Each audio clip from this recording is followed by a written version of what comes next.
At the core of it, its heartbeat, Portrait of a Lady on Fire is a love story. A young female painter named Marianne is tasked with painting the wedding portrait of Heloise, a proud, resistant woman who is being forced to marry. Because Heloise refuses to pose, Marianne must paint her in secret.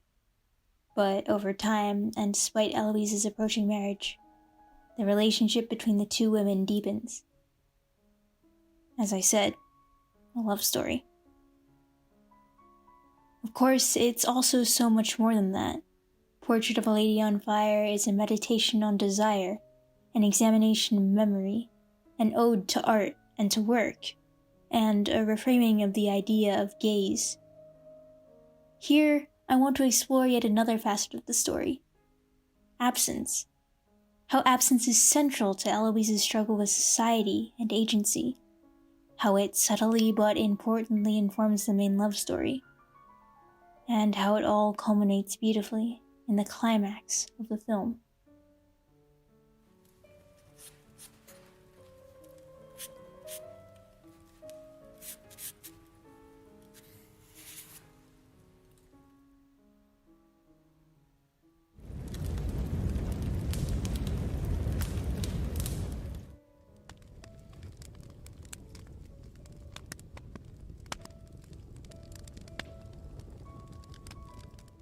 As a caveat, I can't possibly summarize this film in a way that does justice to the experience of watching it. It's available for streaming on Hulu right now, and I highly recommend it. This essay will still be here when you return. Portrait of a Lady on Fire is a 2019 film directed by Céline Sciamma. Marianne, a female painter who has gained success by submitting under her father's name, arrives off the coast of Brittany. She's been hired to paint the wedding portrait of an aristocratic lady named Heloise. Except Heloise vehemently does not want to be married, and she refuses to pose. So Marianne accompanies Heloise on walks to the beach, memorizes her features, and then paints her portrait in secret. This could have been the premise for the whole film, but a relationship founded on deception is anathema to the love story Portrait wants to tell. A little more than a third of the way through, Marianne completes her secret portrait and reveals the truth to Heloise, who reacts like this. Alors c'est aujourd'hui que je me baigne.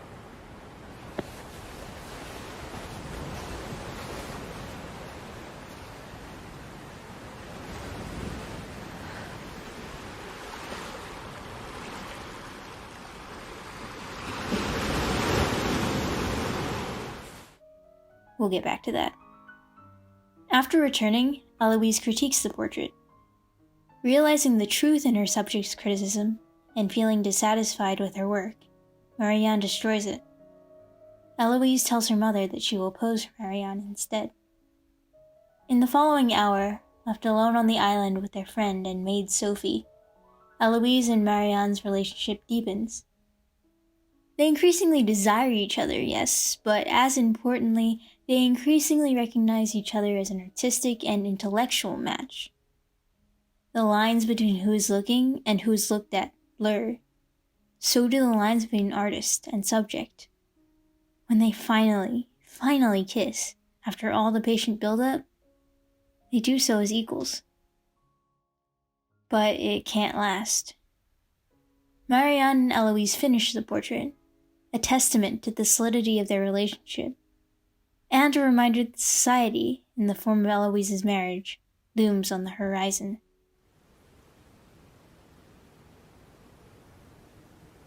C'est fini. And faced with the inevitable end of their love affair, Marianne and Heloise argue. They quickly make up in order to make the most of their last moments, and resolve to remember them when it's over. The next morning, as Heloise is being fitted for her wedding dress, Marianne says goodbye and rushes out of the house, only to be stopped by Heloise, who demands of her, Retourne-toi.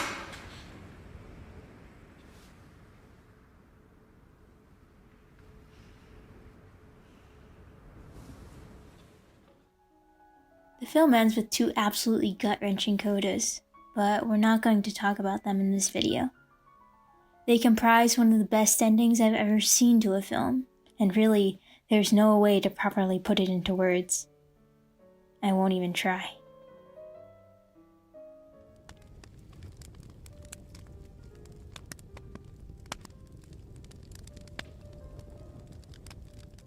When interviewed on the film, her character, and the choices she made in crafting Heloise, Adele Haenel said, "At first there's the question of how to resist the ruling order. Either you sacrifice yourself because you're caught up in the system, or alternatively, as I chose to do for Heloise, through absence and withdrawal. This means I negate my existence, and I'm only present as detached figure, as object, so that no one comes close to me as subject. My absence is therefore a way to resist." Indeed, when we look at the film carefully, this idea of absence as resistance is central to Heloise's character and arc. Heloise is introduced as a woman in deep conflict with the way patriarchal society strips her of the agency to act on her own desires. Heloise wants to be free, to be independent, to run, but she's being forced to wed an unknown suitor according to the expectations for women at the time. She knows she can't change these circumstances, but she can exercise a small amount of agency and control by removing herself, physically and emotionally. Comment est votre jeune maîtresse? Je ne sais pas trop, je la connais peu. So, Heloise refuses to pose for the portrait that will seal her marriage. She refuses to be seen by the first painter, who not only comes with the objective of painting the portrait and upholding the patriarchal custom, but who is also male himself. Elle a épuisé déjà un peintre avant vous. Avec une idée simple en vérité. Elle a refusé de poser. Il n'a jamais vu son visage. Pourquoi refuse-t-elle d'être peinte? Parce qu'elle refuse ce mariage. For the first 20 minutes of the film, she is absent to us, the consumer. It is not until Heloise is fully out of the house she is trapped in, not until we are halfway through the first act and genuinely curious about Heloise as a person, that we see Heloise's face. So then, Heloise's absence, especially in the first act, is not just stubbornness or a device for dramatic tension. It is the way her character resists the demands of patriarchal society. We even see this in a particularly gutting way early in her relationship with Marianne. When Marianne reveals that she has been painting Heloise in secret, that she has finished the thing which will trap Heloise in a marriage she doesn't want, Heloise doesn't scream or shout at her. She gets up and walks away to the ocean.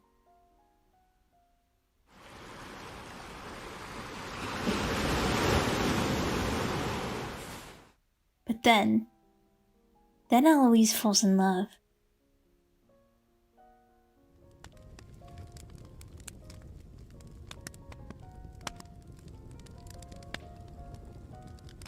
Heloise uses physical and emotional absence as a way to resist the patriarchy, but love, even in a story that's also about the memory of love, is inherently present. Two people face to face, seeing, touching, listening, being.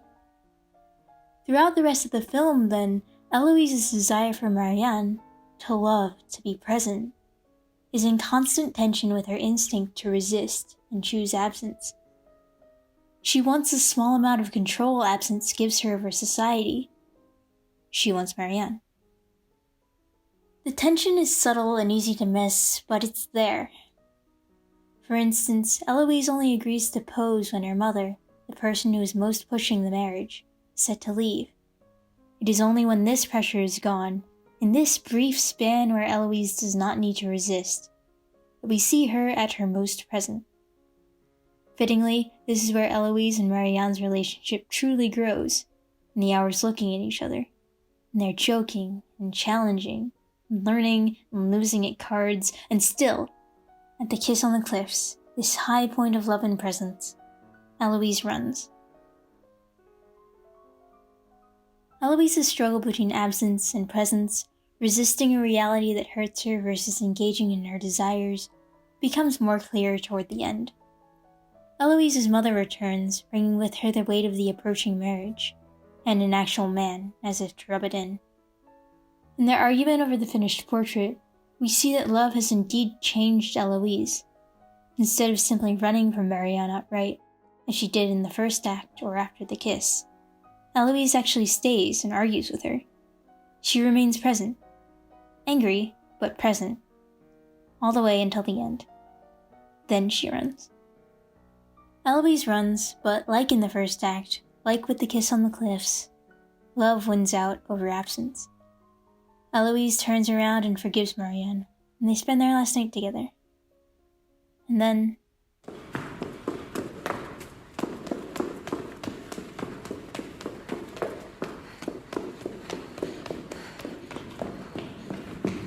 Retourne-toi.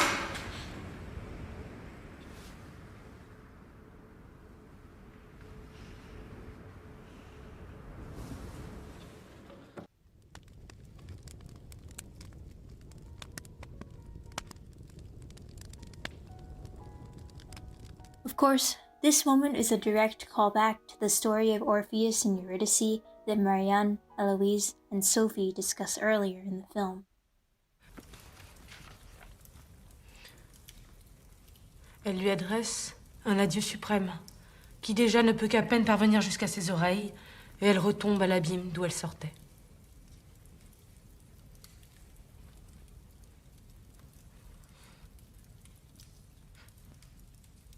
Peut-être que c'est elle qui lui a dit « Retourne-toi ». But it's also the culmination of Heloise's push-pull relationship with absence and love. Here's the thing. Until this moment, even though love pushes Heloise to become more present and more vulnerable throughout the film, she never out loud, on screen, of her own volition, chooses love over absence. She says she'll pose for Marianne, but she's physically out of frame when she says it, and she says it to her mother. Elle va rester. Je vais poser pour elle. Vraiment? Oui. She comes back after the kiss, but we don't see that choice, and we don't see Heloise until Marianne finds her. J'ai cru que vous aviez pris peur. Vous aviez raison. J'ai peur. She turns around on the beach, but only after Marianne runs after her and begs forgiveness, only after she hears how little time they have left. Pardonnez-moi.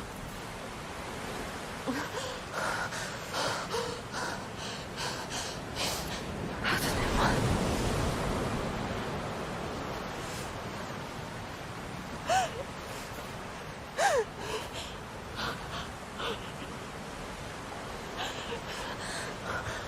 Votre mère entre deux mains.